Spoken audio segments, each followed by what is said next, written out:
తిరుపతి లడ్డు కల్తీ అంశానికి సంబంధించిన కమిటీల పరంపర కొనసాగుతోంది.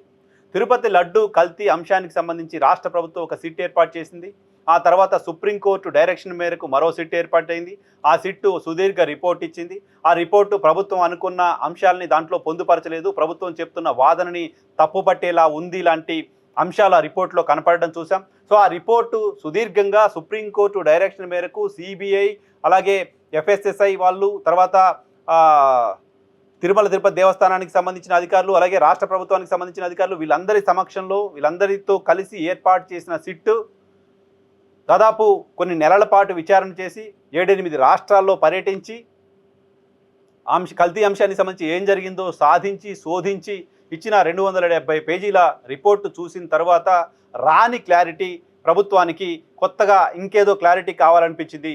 దానిలో భాగంగా సుప్రీంకోర్టు ఆధ్వర్యంలో ఏర్పాటైన సిబిఐ విచారణని పక్కన పెట్టి దినేష్ కుమార్ అనే ఒక అధికారి నేతృత్వంలో సింగిల్ మెన్ కమిటీని ఏర్పాటు చేసింది. కారణం సిబిఐ ఆధ్వర్యంలో జరిగిన విచారణలో తాము అనుకున్న అంశాలని తేల్చలేకపోయారు, తాము చేసిన ఆరోపణల్ని బలపరచలేకపోయారు, తాము చేసిన ఆరోపణలన్నీ నిజమని నిరూపించలేకపోయారు. కాబట్టి మేము అనుకున్నది ఏదో కావాలని ప్రభుత్వం భావించింది అని వైఎస్ఆర్ కాంగ్రెస్ పార్టీ విమర్శ చేస్తూ వచ్చింది.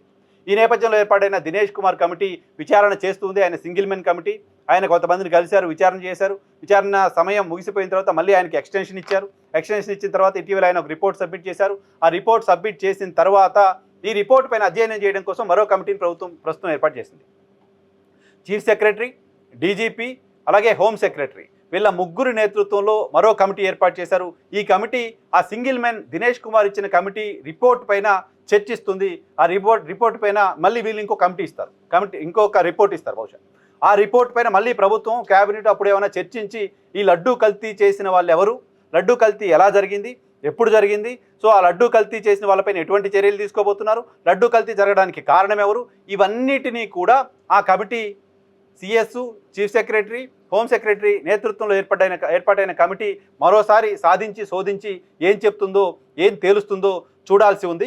అయితే దినేష్ కుమార్ కమిటీ అలాగే గతంలో సిబిఐ చేసిన విచారణ ఇవి రెండు కూడా గతంలో పాలక మండలి కానీ గతంలో ప్రభుత్వాధినేతగా ఉన్న వ్యక్తి కానీ ఈ లడ్డూ కల్తీ అంశంలో ఇన్వాల్వ్ అయినట్లు లేరు, వాళ్ళకి తెలిసి జరిగిన దాఖలా లేదు అని చెప్పాయి. సిబిఐ విచారణ అదే అంశాన్ని చెప్పింది. సిబిఐ విచారణ సందర్భంగా అప్పటి ఈఓ కానీ అప్పటి టీటీడీ చైర్మన్ కానీ అక్కడ ప్రభుత్వానికి సంబంధించిన వాళ్ళు కానీ ఎవరికి సంబంధం ఉన్నట్లుగా ఆ సుదీర్ఘ రిపోర్ట్లో ఎక్కడ మెన్షన్ చేయాల.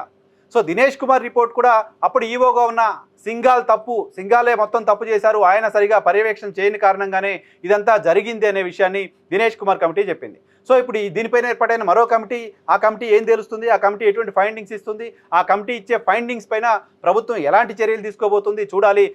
దాదాపు 18 నెలలు గడిచిపోతుంది ఈ అంశానికి సంబంధించిన కేసు కంటిన్యూ అవ్వబట్టి. ఈ రిపోర్ట్ ఎప్పుడు వస్తుంది, వీళ్ళు ఎప్పుడు మళ్ళీ చర్యలు తీసుకుంటారనేది ఆసక్తి కలిగిస్తుంది. ఇప్పటి వరకు ప్రభుత్వం తాము చేసిన ఆరోపణలకు సంబంధించిన ఒక సబ్స్టాన్షియల్ ఎవిడెన్స్ ఏంటో చెప్పలేకపోయింది. రాష్ట్ర ప్రజలకు లడ్డూ కల్తీ జరిగిపోయింది అని చెప్పిన ముఖ్యమంత్రి, లడ్డూలో జంతువుల కొవ్వు కలిపారు అని చెప్పేసిన ముఖ్యమంత్రి, దానికి సంబంధించిన ఆధారాలను మాత్రం ఇన్ని కమిటీలు వేసిన తర్వాత కూడా తేల్చలేకపోవడం కూటమిని, ప్రభుత్వాన్ని ఇబ్బంది పెడుతోంది. సో ఈ ముగ్గురు నేతృత్వంలో ఏర్పడ్డ మరో కమిటీ ఏం చేస్తుంది అనేది చూడాల్సి ఉంది.